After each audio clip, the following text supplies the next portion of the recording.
Le programme Vivre faible en glucides. Module d'apprentissage sur l'alimentation faible en glucides et sur le jeûne intermittent. Module 4. Introduction à l'alimentation faible en glucides. Les objectifs sont: comprendre pourquoi nous mangeons, comprendre la composition des aliments que nous consommons, différencier les glucides, les protéines et les lipides, comprendre les micronutriments. Il n'y a probablement jamais eu d'effort aussi déterminé de la part d'autant de médecins et de chercheurs pour trouver quelque chose qui ne va pas avec une idée, que l'activité obsessionnelle compulsive de l'establishment nutritionnel pour trouver quelque chose qui ne va pas avec les régimes cétogènes. Le fait que tant de gens aient travaillé si dur pendant si longtemps et trouvé si peu signifie qu'il s'agit certainement du régime le plus sûr au monde. Dr. Richard David Feynman. Veuillez prendre note que l'écoute du module 3 sur le jeûne intermittent est un prérequis pour la suite du programme. Pour faire l'écoute du module 3, simplement cliquez sur le lien en haut à droite. Vous voudriez nous aider à faire croître la chaîne? Alors, abonnez-vous. Dans le module 3, nous avons vu l'importance du jeûne intermittent et sa mise en pratique au quotidien. Dans ce module, nous allons vous introduire au second outil qui permet la réduction de la production d'insuline, et par le fait même, la résistance à l'insuline et ses symptômes, incluant le surpoids. Pourquoi mangeons-nous? Les besoins physiologiques. Pourquoi l'humain mange? Il y a principalement deux types de raisons pour manger. Les raisons psychologiques et les raisons physiologiques. Dans ce module, nous nous intéresserons aux raisons physiologiques. Nous consommons des aliments parce qu'ils fournissent les substrats qui permettent à notre corps de produire l'énergie qu'il a besoin pour nous maintenir en vie. De plus, la nourriture fournit tous les éléments nutritifs nécessaires au bon fonctionnement du corps, à son maintien et à son développement. Les aliments sont composés de macronutriments et de micronutriments. Les macronutriments fournissent les substrats énergétiques et les briques fondamentales du corps humain. Les macronutriments sont composés des glucides, des protéines et des lipides. L'alcool est un macronutriment indépendant. Il sera abordé dans un autre module. Les micronutriments sont composés des vitamines, des minéraux et des oligoéléments. Il est important de connaître la composition de la nourriture que nous consommons. C'est essentiel afin de comprendre l'impact que cette nourriture aura sur nous. L'impact n'a rien à voir avec les calories dans cette nourriture. L'impact dépend exclusivement de la composition de cette nourriture. Par exemple, prenons ce pain. Ce pain est composé de 2,5 g de lipides, de 35 g de glucides et de 8 g de protéines. De plus, on constate qu'il contient de nombreux micronutriments. Les aliments transformés ne sont pas les seuls à être composés de macronutriments. Un steak, qui n'est pas un aliment transformé, est composé de 24 g de lipides, de 0 g de glucides et de 22 g de protéines par 100 g de steak. De plus, un steak contient l'ensemble des micronutriments dont l'humain a besoin. Vous êtes surpris? C'est pourtant la vérité. La viande est l'aliment qui contient la plus grande densité de macro- et micronutriments. Et c'est aussi l'aliment dont les nutriments sont les plus biodisponibles pour nous. Mais c'est un point sur lequel nous reviendrons dans un prochain module. En résumé, les points importants à retenir sont: nous mangeons pour deux types de raisons, les raisons psychologiques et les raisons physiologiques. Les besoins physiologiques comblés par la nourriture sont les besoins énergétiques et l'apport d'éléments nutritifs essentiels. Les macronutriments sont composés des glucides, des protéines et des lipides. Les micronutriments sont les vitamines, les minéraux et les oligoéléments. Tous les aliments sont composés de macro- et micronutriments. Macronutriments, les glucides. Qu'est-ce qu'un glucide? Les glucides sont les macronutriments qu'on appelait autrefois les hydrates de carbone. Ils sont composés des sucres en os comme le glucose, le fructose ou le lactose. Nous appelons ces sucres des monosaccharides, car ils sont composés que d'une seule molécule de sucre. Il y a aussi les polysaccharides, qui, comme le nom l'indique, sont composés de plusieurs molécules de sucre assemblées dans une chaîne. Un exemple de polysaccharide serait l'amidon. L'amidon est un sucre complexe. Et il est pernicieux, car contrairement aux monosaccharides, il ne goûte pas sucré. Alors, ne vous laissez pas berner. Par exemple, les pommes de terre. 85% de la matière sèche d'une pomme de terre est composée d'amidon. Cet amidon sera converti en glucose dans votre corps et il aura le même impact que si vous auriez consommé du sucre pur. On retrouve de l'amidon dans les pommes de terre, mais aussi dans les céréales, le pain, les pâtes et de très nombreux produits, spécialement les produits transformés. Dans la catégorie des glucides, nous retrouvons aussi les fibres alimentaires. Les fibres sont divisées en deux catégories, les fibres solubles et les fibres insolubles. Bien qu'il soit vrai dans le cadre d'une alimentation nord-américaine standard que les fibres puissent apporter des bénéfices au point de vue de la santé, ces bénéfices disparaissent dans le cadre d'une alimentation faible en glucides. Un des bénéfices sur la santé des fibres est le fait qu'elles ne soient pas digestibles. De ce fait, elles ralentissent la digestion et l'absorption des glucides, diminuant le pic de glycémie. Ceci est inutile dans le cadre d'une alimentation dans laquelle vous consommez très peu de glucides. Un autre avantage théorique des fibres est le fait que le microbiote consomme une petite partie de ces fibres et produit des acétates et des butyrates. Cependant, en cétose, vous produisez de l'acétylacétate et du bêta-hydroxybutyrate qui en sont l'équivalent. De plus, le microbiome convertit certains acides aminés provenant des protéines animales en acétate et en butyrate et il le fait encore mieux qu'à partir des fibres. Vous avez peur à la constipation si vous ne consommez pas suffisamment de fibres? Encore une fois, les fibres contre la constipation est un mythe. Au contraire, des études ont même démontré que les fibres aggravaient les symptômes de la constipation. En dernier, dans les glucides, nous retrouvons les polyalcools. Les polyalcools sont des édulcorants naturels.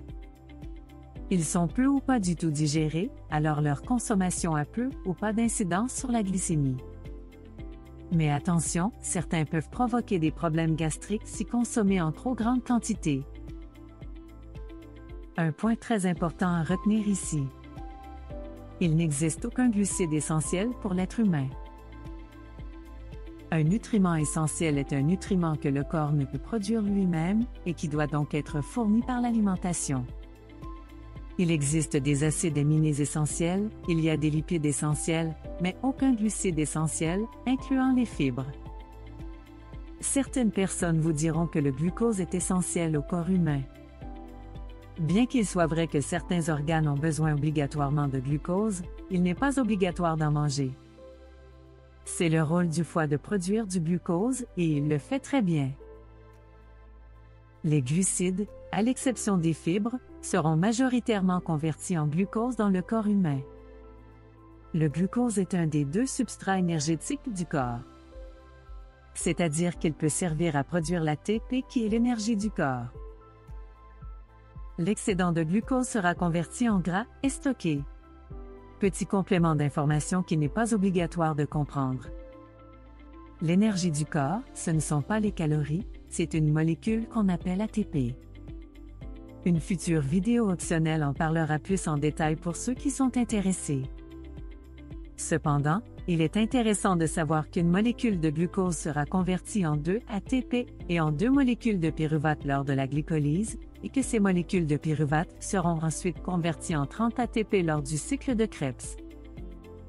Ceci pour un maximum de 34 ATP par molécule de glucose approximativement.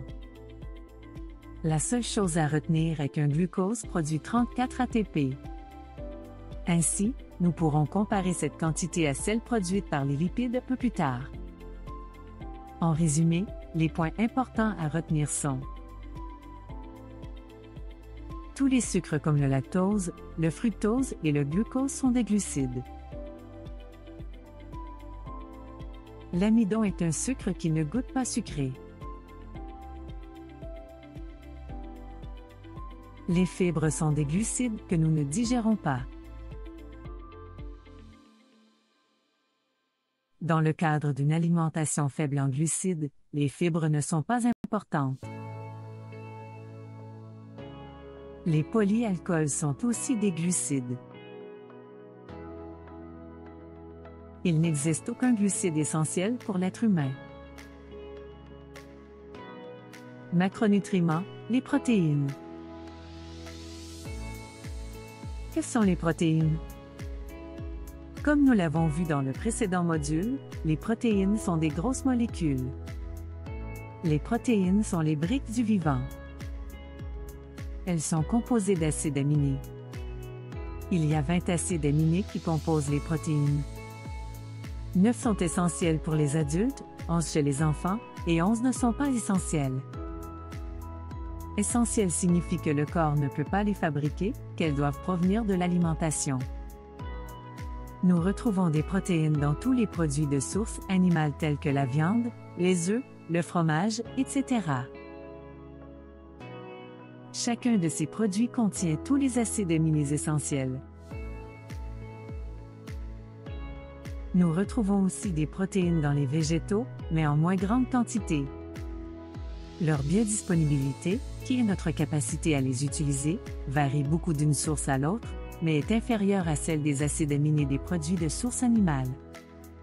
De plus, à l'exception du soya, aucun végétal ne contient l'ensemble des acides aminés essentiels pour l'humain. C'est pourquoi il est important de varier ces sources de protéines lorsque nous avons une alimentation à très forte teneur en végétaux. En résumé, les points importants à retenir sont: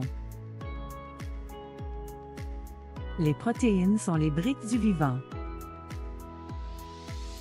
Elles sont composées de combinaisons de 20 acides aminés. De ces 20 acides aminés, 9 sont essentiels pour les adultes et 11 pour les enfants. Les acides aminés provenant des protéines animales sont complètes et plus biodisponibles que ceux des végétaux. Les protéines ne sont pas des bons substrats énergétiques pour le corps. Macronutriments, les lipides. Que sont les lipides? Les lipides sont des molécules qui sont généralement hydrophobes, c'est-à-dire qu'elles repoussent l'eau. Mais certaines sont hydrophobes à une extrémité et hydrophiles à l'autre extrémité. Il y a 8 catégories de lipides biologiques. Attention, tous les lipides ne sont pas des graisses. Seuls les triglycérides sont considérés comme étant des graisses. La catégorie qui nous intéresse particulièrement est celle des acides gras, dont fait partie les triglycérides. Les triglycérides étant les lipides qu'on retrouve dans l'alimentation, dans le gras animal et végétal. Mais à titre informatif, les stérols qui comprennent le cholestérol et les phospholipides qui forment les membranes des cellules sont aussi des acides gras. Les acides gras sont des chaînes d'atomes de carbone. Ce qui détermine le type d'acide gras, c'est la longueur de la chaîne. Pour commencer, il y a 3 groupes de longueur. Les courtes chaînes qui ont moins que 6 atomes, les chaînes moyennes qui ont entre 6 et 12 atomes et les chaînes longues qui ont plus de 12 atomes. Un exemple d'acide à chaîne courte serait l'acide acétique qui a 2 atomes de carbone. C'est l'acide gras que nous retrouvons dans le vinaigre qui est composé d'eau et de 4 à 8% d'acide acétique. En ce qui concerne les chaînes moyennes, nous pouvons prendre comme exemple l'huile de coco qui est composée à 54% d'acide gras chaîne moyenne. La fameuse huile TCM, ou MCT en anglais, est un extrait de l'huile de coco. Et maintenant, nous allons nous intéresser aux acides gras chaîne longue. Vous trouvez sans doute qu'il y a beaucoup d'informations, et cela est vrai. Mais ne vous en faites pas. Il n'est pas important de tout retenir du premier coup. Le plus important est d'avoir une vision générale. Les acides gras à chaîne longue sont les plus importants à comprendre. Nous allons commencer par les diviser en 4 groupes. Les acides gras saturés. Les acides gras monoinsaturés. Les acides gras polyinsaturés. Et les acides gras trans. Commençons par régler le cas des acides gras trans. Un acide gras trans est un type d'acide gras insaturé présent naturellement en petite quantité dans la viande et les produits laitiers. Les acides gras trans ont été produits en grande quantité par la transformation industrielle des huiles alimentaires au début du 20e siècle pour en faire de la margarine par exemple. Les gras trans artificiels ayant des effets délétères sur la santé, ils sont maintenant sévèrement réglementés dans de nombreux pays dont le Canada. Alors, nous n'en parlerons pas plus longtemps. Afin de comprendre la différence entre les 3 autres acides gras à chaîne longue, nous devons commencer par comprendre ce que signifie le terme saturé et insaturé.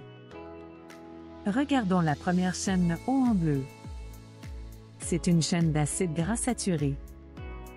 Dans le schéma, les lettres C représentent les atomes de carbone. Les lignes autour des C sont les liens de l'atome de carbone. Ces mains, pour avoir une image.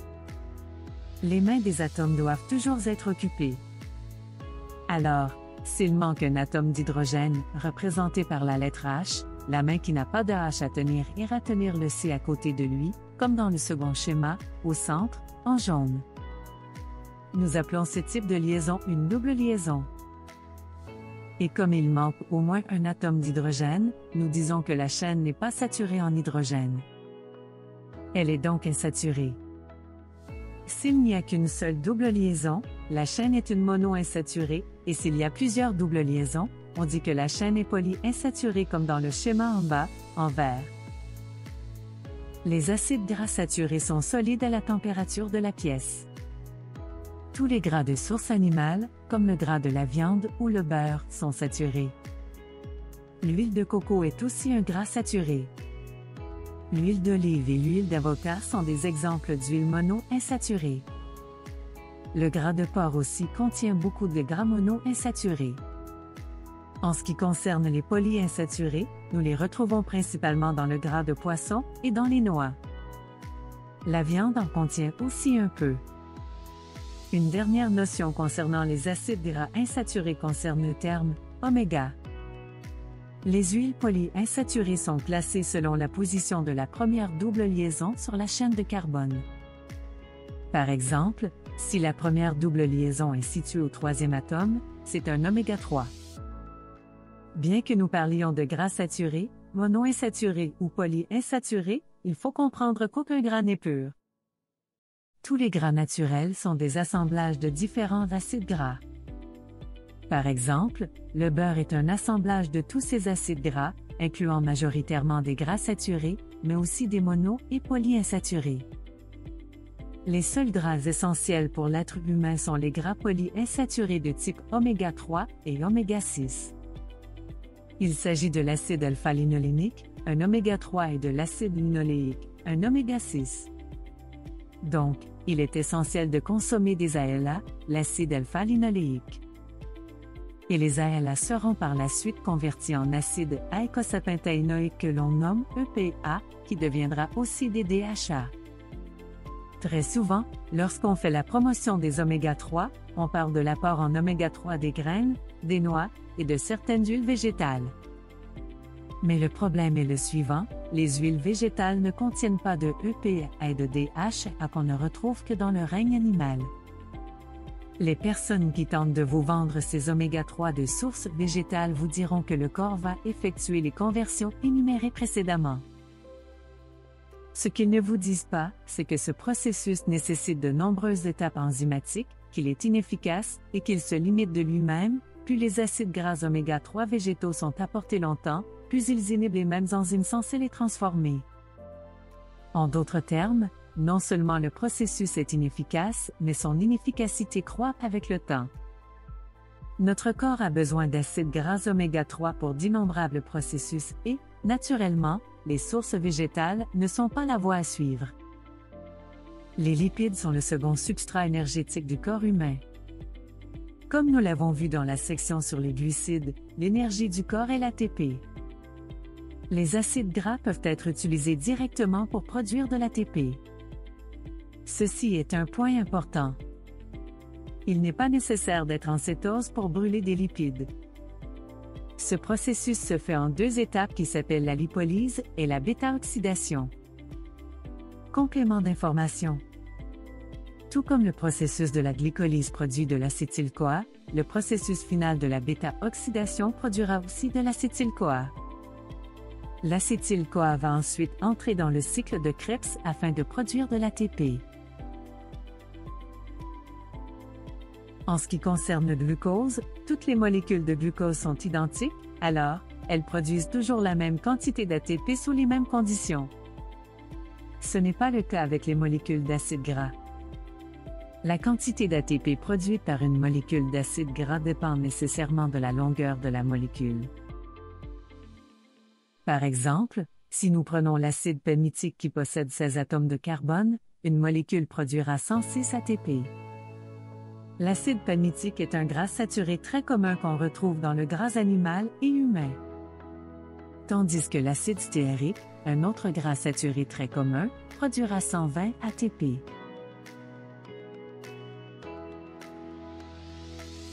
Donc la production d'ATP à partir du glucose produit 34 ATP, tandis qu'à partir de l'acide palmitique, il sera de 106 ATP.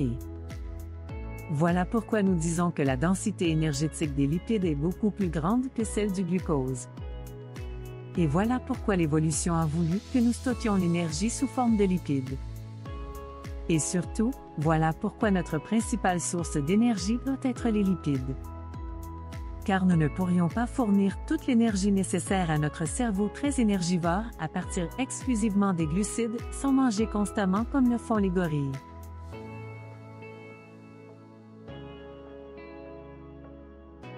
En résumé, les points importants à retenir sont: les lipides sont des grosses molécules hydrophobes. Seuls les triglycérides sont des graisses. Les lipides qui nous importent le plus sont les acides gras. Les acides gras sont des chaînes d'atomes de carbone. Il y a 3 catégories de longueur, les courtes, les moyennes et les longues. Dans la catégorie des longues chaînes, il y a 3 types, saturés, mono et polyinsaturés. Seuls les oméga 3 et les oméga 6 sont considérés comme des gras essentiels. Les lipides sont un substrat énergétique beaucoup plus dense que le glucose. Micronutriments, les vitamines. Que sont les micronutriments? Les micronutriments sont des éléments que l'organisme ne sait pas synthétiser, à quelques exceptions près. Ils doivent donc être apportés par l'alimentation. Bien qu'ils ne soient nécessaires qu'en très faible quantité, leur rôle est prépondérant dans de nombreux processus physiologiques. Ils sont donc indispensables à la santé. Les micronutriments sont principalement composés des vitamines, des minéraux et des oligo-éléments.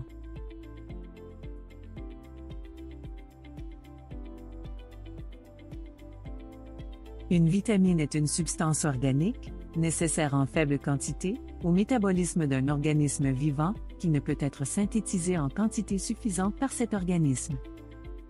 Chaque organisme a des besoins spécifiques, une molécule peut être une vitamine pour une espèce et ne pas l'être pour une autre. C'est par exemple le cas de la vitamine C, indispensable aux primates, mais pas à la plupart des autres mammifères. Certaines vitamines sont hydrosolubles, c'est-à-dire qu'elles se dissolvent dans l'eau. D'autres sont liposolubles, ce qui signifie qu'elles se dissolvent dans les graisses.